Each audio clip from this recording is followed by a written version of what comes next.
After reviewing dozens of bridal hairstylists and makeup artists' email responses, I know exactly why you're getting left on red. In this video, I'm going to show you 4 simple quick fixes and 2 real email makeovers so you can go from slow to book to same day yes. Hey, hi, hello, I'm Marissa Grace. I grew my bridal hair business to over $500,000 in just under 3 years without a wedding team. One of the biggest shifts I had to go from crickets in my inbox to same day bookings was how I was responding to my inquiries. Your emails are a part of your sales system. And right now, a lot of bridalpreneurs are missing the sale in their inbox. Your inbox has money in it, girl. And quick thing before we dive in, I created the Dying to Book Blueprint, which is a customized blueprint for your exact business,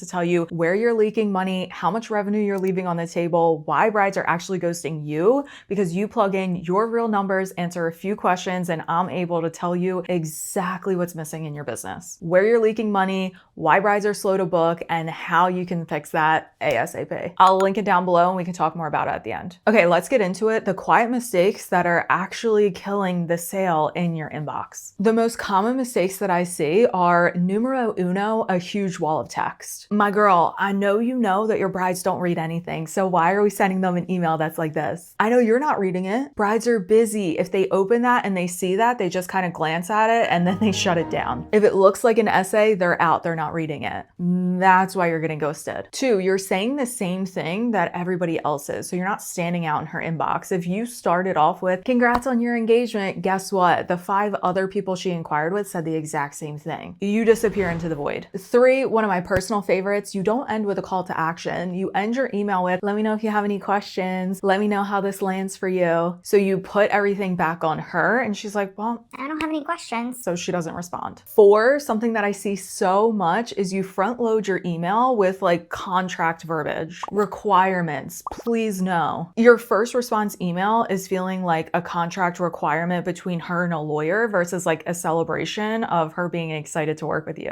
One of my least favorites is typing out your entire rate sheet within that inquiry email versus sending her over something that she can click into, like a beautiful proposal. Grab the cups, you're going to jail for that one, okay? Remember, clear beats clever. You don't need to sound professional in your emails. If you're reading it and you're like, wow, I would never say that in a real conversation, delete it. Okay. Your email needs to tell her the exact next step that you want her to take, like click this proposal, book a call, schedule a trial, pay this deposit to secure your date. You gotta spell it out for her. So what you want to do instead is use the 4-part email structure. Here's the structure that I used and tested for 3+ years, and then now hundreds of bridal stylists and makeup artists are using it. 4 simple parts, okay? You got the introduction, the body and information, next steps, and call to action. Introduction is the top of the email, so 1 to 2 lines, make it customized, personalized to her. The biggest part here that I see a lot of people miss is you want to match her tone. You want to match her energy. If she's super hype in her email, you want to respond in that first introduction like, yay, I'm so excited that I'm available on your date. I'm absolutely obsessed with the vibe. That's how you would talk IRL. Then you can follow that up with asking her a simple question about something she put in the inquiry form, personalized to her. Maybe that's her skin type, her hair type, her bridal party size, her venue, something along those lines. Then we move down into the body and the info of the email. The biggest takeaway for this part that I want you to walk away with is keep it human, keep it personalized. If you're ChatGPTing all of your email responses, I can almost guarantee that's why you're getting left on red and brides are slow to book. A simple thing you can do is when you're responding to emails, have her inquiry form open on one side of your screen, and then on the other side of your screen, have the email that you're typing out. You want to respond to what she is giving you in the inquiry form. Answer the questions that she asked. Talk about the venue. Talk about her bridal party size. Recommend the package that fits her best. And then to keep it designed so she's actually going to read it, you want to make sure you're bullet pointing things out, maybe bolding a few things. So that way it's skimmable. We don't want it reading like ChatGPT threw up on it, okay? And actually one of my clients did this. She had ChatGPT write all of her emails, rewrite her sales page, her content, and she didn't get any inquiries for like 4 months. It completely ruined her business until she learned the 4-part email structure and how to actually talk to your bride's buyer type and use sales psychology. Then she was able to hit, I think it was like a 12K month in bridal bookings. So if ChatGPT wrote it, delete and rewrite, miss, okay?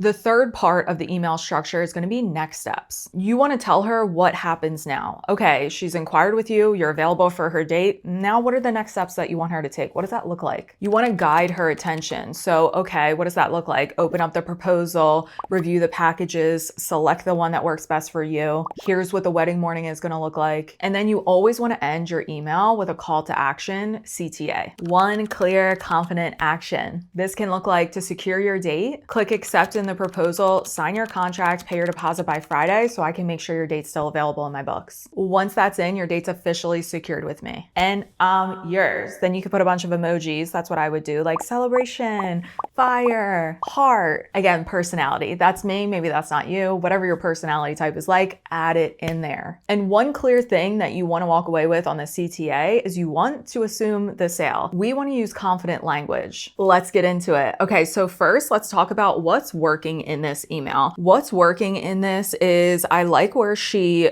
kind of bullet pointed it out, giving like, here's how you can secure your project date, which is the 1, 2, 3, 4, 5 steps. I feel like that's really good. And I like how she added some customization. So where it says project in those lines, I can tell that that's likely the project date that this bride is inquiring about. I like that there's customization and personalization there. I do like how she outlined like booking process, minimum service requirement. Here's how you can secure your project date. I like how we structured it that way, but very first impression, you already know what I'm going to say. It's a huge wall of text. So just sit with this for a minute and look at it. Where is your eye going? It's likely looking at it, feeling overwhelmed, like, whoa, and you probably don't even read it. You skim it. That's what our brain does. So you might feel like, oh, I'm giving her more information. I need her to know everything about my service. I need her to know all of my requirements right here, right now. I'm going to stop you right there. She doesn't need to know all this information at this stage. If your inquiry form is doing heavy lifting for you, she's already going to know about your minimum service requirement,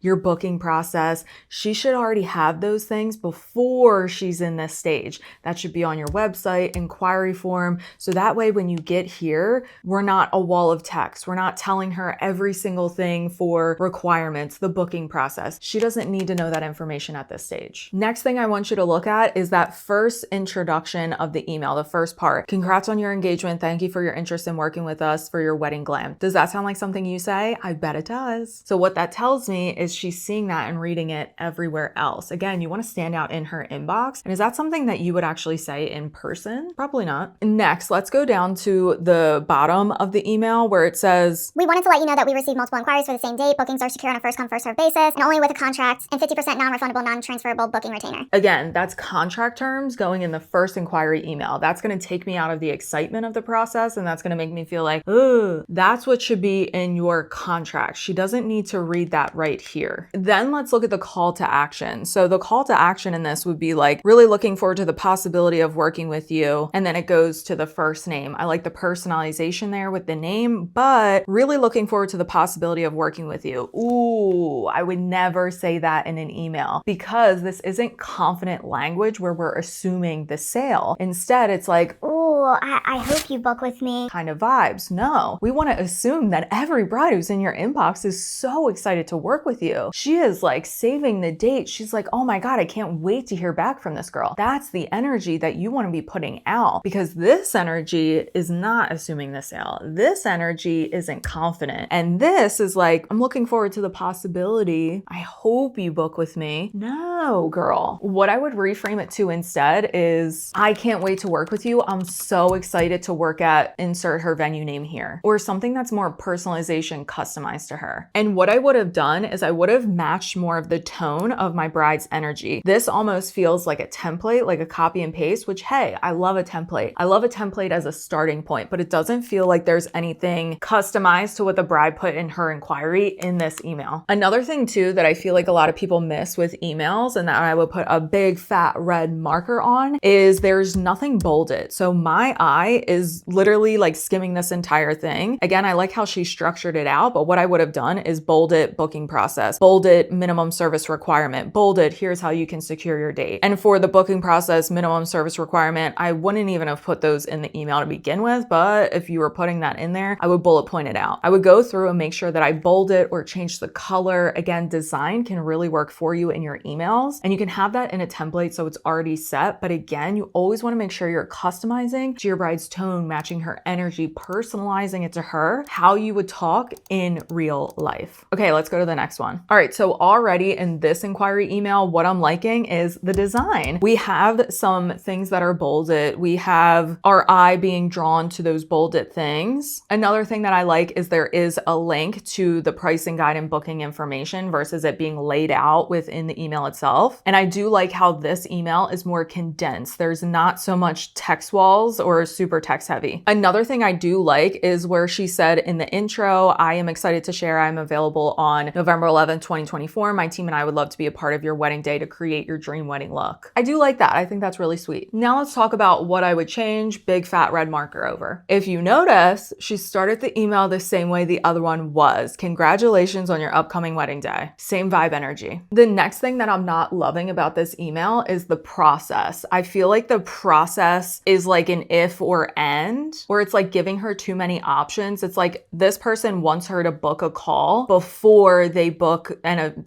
officially secure their date, right? So if that's a part of your process, you want to make it so easy in the entire email. You want it to guide her to booking that call. But within this email, it doesn't feel like that. It feels like, okay, hey, here's my pricing guide and booking information, but also please use the link to schedule a call. I don't see a link. If my available time slots don't align with your schedule, you can inquire for another date. And it's like too wordy, too many options. Like be like super direct and super clear if that's the action you want her to take. So what I would do instead is if that's what the action you want her to take, I would say next steps, use this link, have a link, book a call here. I wouldn't talk about what you would discuss on the call. I would make the call discussing everything here. And I would say like, review my pricing guide and booking information before we get on the call. So I feel like that right there is leading to confusion in this entire email. Another thing I'm not a fan of within this email is the call to action. We got to talk about it, okay? Because this could be so much better. So the call to action, which is going to be the last line of the email, is I can't wait to speak with you very soon. Again, what does this do? This puts your bride in the driver's seat versus you in the driver's seat. You in the driver's seat would be a call to action telling her the action you want her to take, which for this email looks like you want her to book a call. So what I would do is assume that she's going to book the call. So I would say something like, chat with you on our call. I can't wait to be a part of your day. Something like that, where you're assuming that she's booking the call. Again, that's confident language. We're asserting. One thing I do like, I would tweak the messaging about it though, but I missed this in the top of the video, is please note pricing for 2025 season will increase soon. The current pricing is subject to change. If you are interested in booking, don't hold off. So what I like is the please note pricing for 2025 will increase soon. I'm not obsessed with how she communicated this. I feel like we could do that a little better. I feel like it's giving a little ChatGPT.